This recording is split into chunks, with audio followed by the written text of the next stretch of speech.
So we don't know what's going to happen on April 2nd, but something is going to happen on April 2nd. And everyone is expecting it to be tariffs on Europe, not just the EU, but probably the UK is going to get tariffs as well in some way, shape, or form. Like I say, he said April 2nd, the tariffs are coming. And of course, the tariffs on Canada and Mexico are on pause again. Now also set to come in on April 2nd as well. Just honestly, if you were a business in Canada, I just don't know how you would be coping at the moment. You know, America is your biggest business destination for all your goods and services, and yet all this is going on. I just cannot fathom how difficult it is for Canadian businesses. And just as we've gone through with Brexit, large companies were always going to be the ones able to deal with Brexit most effectively because they had the money, they had the resources able to, deal with this stuff, go and find different suppliers, look for different markets to go sell into. And that's basically what they have done. They have, of course, paid, the price for Brexit, as every other British business has done. But you look at small businesses, the SMEs, as they are called over here, small, medium enterprises. They're the ones who have suffered. They're the ones who are no longer trading with Europe or have moved to have operations in Northern Ireland or to have warehouses in the Netherlands or Belgium. They're the ones that are paying huge costs or in altogether have stopped trading completely. And I've covered numerous times on this channel businesses who have lost 20, 25, 30% of their business because of Brexit. So I want to go over this because I think it is insane that this is going on. And I'll tell you now, I would love to speak to some Canadian businessmen, get them like on a panel and just like, how are you doing this? How are you handling like what is going on at this moment in time? Because it just seems an insane situation to try and be handling at this moment. An insane situation to try and be handling at this moment. But anyway, as always, we'll crack on into this and find out more about how Canadian businesses are dealing with all these tariffs, or at least the threat of these tariffs again, because that's what it's gone back to, because at the moment, they're on pause till April 2nd, at which point we think Europe is going to get, tariffed as well. At least that's what I suspect as well. Just like I say, that's what it keeps alluding to. That's, I think, what could very well happen. So, before we do go getting on into this, like I say, please do remember to click that like, share, and subscribe button down below. There are links to my Patreon page, the one-off donation link called Buy Me Coffee, where you can buy me coffee, the YouTube thank you button as well, the Pony Club down below as well, and of course, as always, you can click the like and share button as well. So let's crack on then into this, because oh boy, yeah, this is I just don't know how. If you are a Canadian businessman and you are currently running a business, I don't know how you do it. I don't know how, honestly, you do it. So this comes from the CBC. The tariff threats are now freezing big businesses and leaving small companies with no options. So millions of dollars and thousands of jobs are in flux for Canadian businesses, as now constant changes to tariffs means that companies based in this country are either avoiding financial decisions or feel that they are just unable to make them, because businesses love certainty. They need to know what is going to happen 6, 12, 18 months from now in order to make decisions, in order to make investments. But they cannot do that if this chaos is ongoing.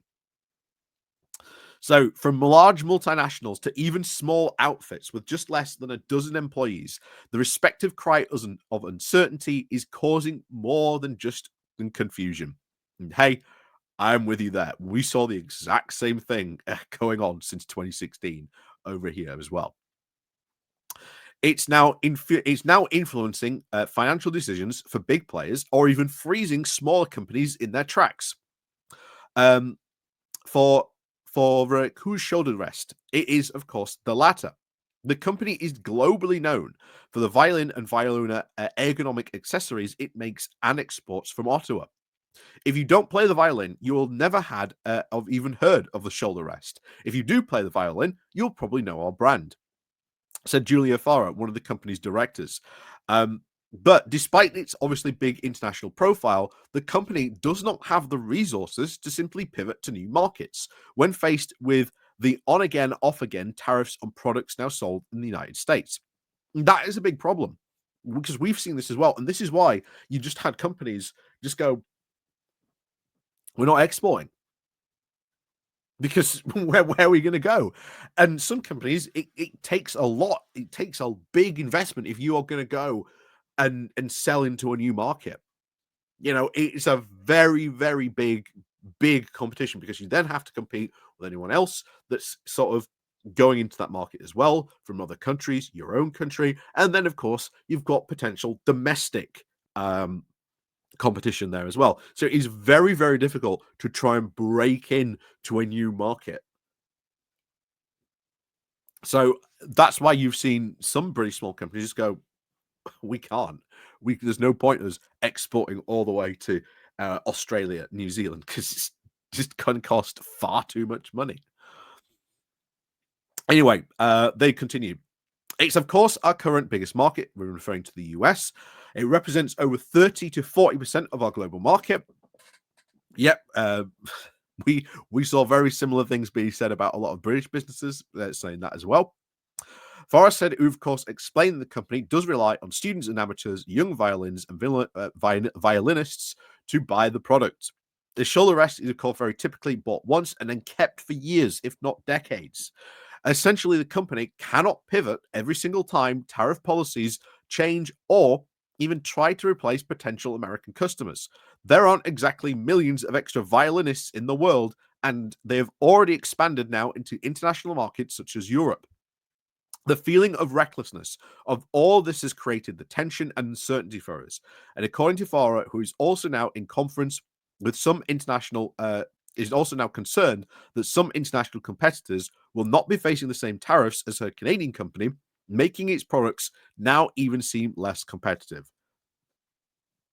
Exactly the same. Where we saw that here. Like I say, if you were buying, if you were someone in Europe who bought UK products, you know, up goes, you know, the withdrawal agreement. All of a sudden, even those, you know, delays in delivery has caused a lot of other European customers to go, we'll look for European alternatives. And it's been very, very difficult for the past couple of years for a lot of British businesses to keep the European customers because there is now so much increased competition just on not even a monetary thing with the tariffs. It is like a delay, like the time spent, because you're now potentially having to ask an extra 2 weeks. Whereas if you went to someone in Europe, they could probably have it within the next couple of days. So in a scenario like this, business and economic experts are saying that businesses may need to even bite the bullet and either hope that their customers will accept higher prices or lose money themselves. Companies will have to say, either we want to maintain our current customer base, then we are going to have to absorb the additional cost, or pass it on to their actual customers. Chairman Goldius, the director of the Customs and International Trade, when consulting with the firm BDO of Canada. Yeah, exactly. We saw that as well over here. Goldius, of course, points out that many companies may need to determine whether they want to keep doing business with the US at all. Again, not surprising. If yes, then you're going to have to come to the United States. And so you can actually solidify being made in America, she said, since such products ostensibly would not face tariffs when sold there. So, yeah, you've got to move to America. Again, very much like Brexit. There's a lot of similarities going on here. This is, of course, not a decision that small businesses can just easily make, or even not at all, without having, of course, to completely relocate. Not much, of course, for large companies, which may already have the financial ability to even split production between the two companies. Again, we saw that as well with Brexit. Larger corporations could, of course, afford to spend this money, but they are at least now frozen for at least these days too. With tariff policies now constantly changing, in some cases, even on both sides of the border, many large businesses are just now trying to wait until the dust now settles to invest their cash.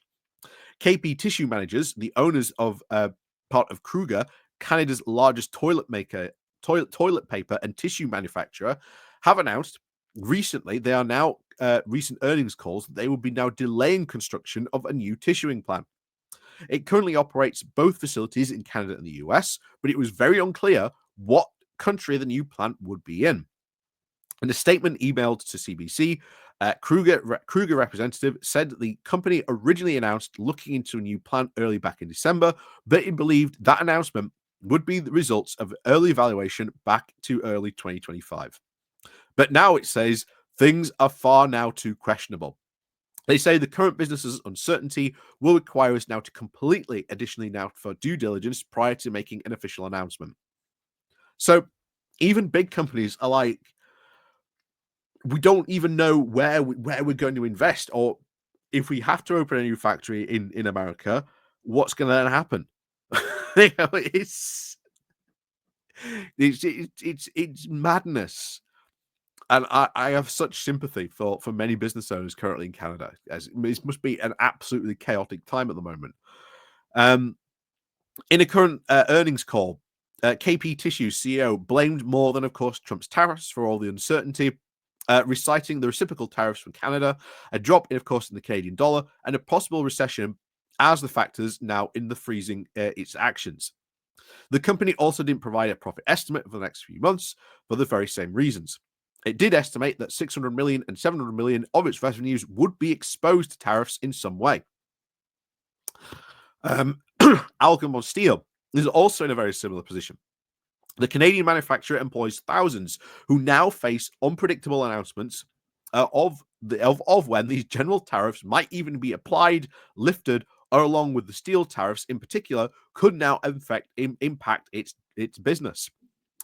You have to keep your iPhone on standby. And as soon as I get off this interview, I'll be checking the news ticker to see what might have changed, said Michael Garcia, the CEO of Salt Steel, of Mary Ontario-based company.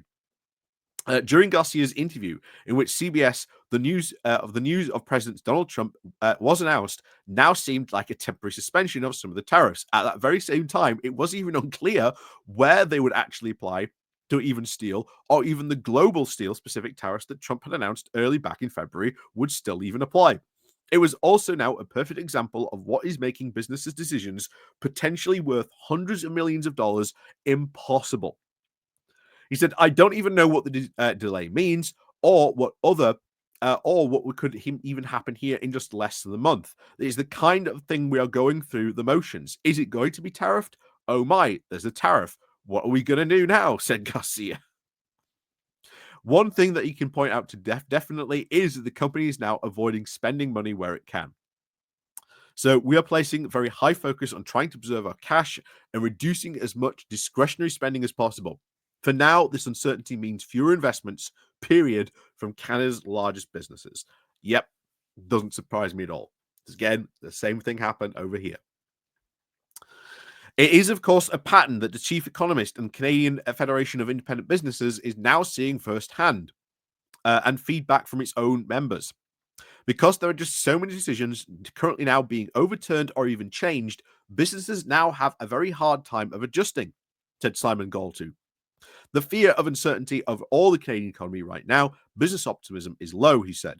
That translates into now frozen hiring, pause on investments, he said, and businesses may just be avoiding developing new markets until they actually clearly know what is going to happen.